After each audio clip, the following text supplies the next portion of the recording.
Thank you very much, fellow Kenyans. I'm Babu Owino, Member of Parliament for Embakasi East constituency.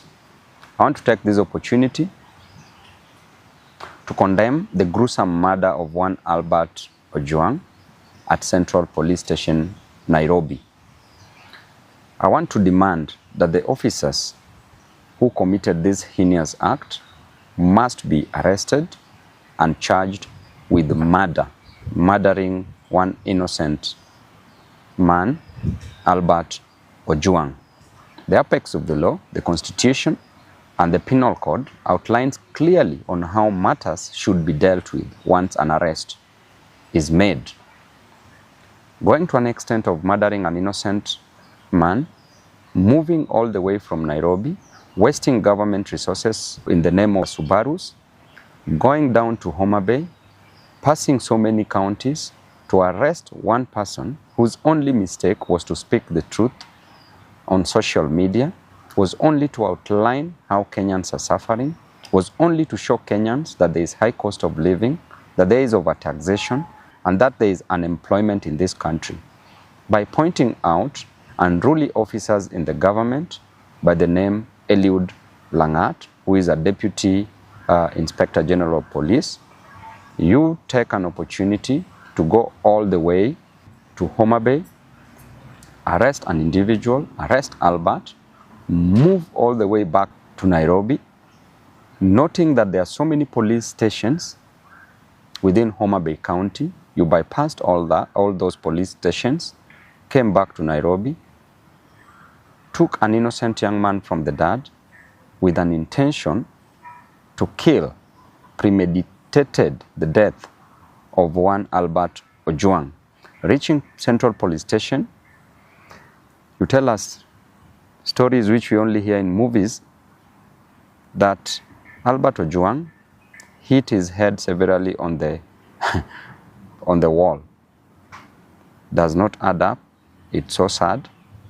And what a time to live in this country, Mr. President, under your watch. You need to take time and reflect. You need to sit alone for a whole day. Reflect how you were brought up. Reflect how your mom brought you up.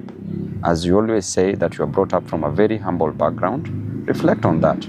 Reflect how far you've come to where you've reached. Reflect on what you want to do to Kenyans and reflect on the legacy that you want to leave behind. And I want to say that it is quite unfortunate that there are so many abductions, there are so many deaths of young men in this country.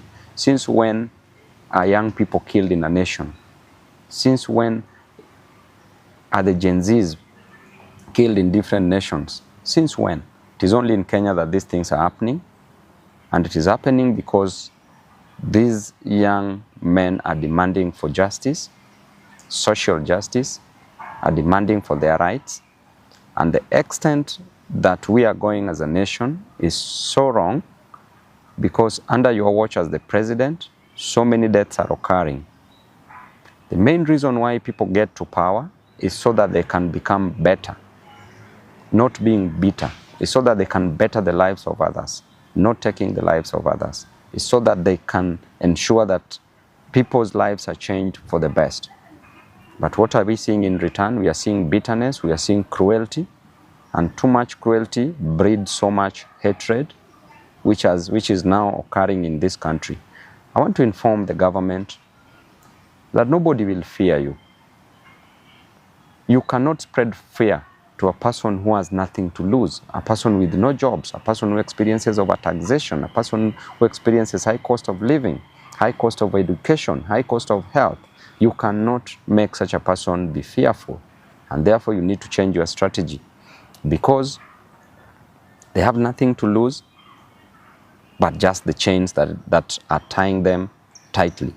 And I can assure you that within no time, there will be serious actions in this nation because people are hurting, people are going through a lot, people are depressed. And this death of Albert Ojwang should not just be a statistic. Kenyans should note and take mental note and take action against any other person who might come for their lives. I want to tell you that Albert's dad went through a lot. As he said yesterday on media, that he spent 20 years going to a quarry, mining stones, not precious stones, but normal stones for construction, kokoto, just to educate Albert. Went through a lot in life to educate Albert. Then Albert graduated, became a teacher, had a 1-month-old child, a young family, a wife left behind, just for you to come and take the life of this innocent soul. We are watching you keenly. As a leader, I will speak my mind, and I will never give you the key to my brains. I will never suspend my reasoning just for blind following. I will die where Kenyans are dying. I will be with the Kenyans. And to the Inspector General of Police, please move with action. By now, it would be an honor if you would have resigned. But because of greed for power, I know you won't. So what you can do is to take action against these culprits who have taken the life of an innocent young man. Thank you and God bless you.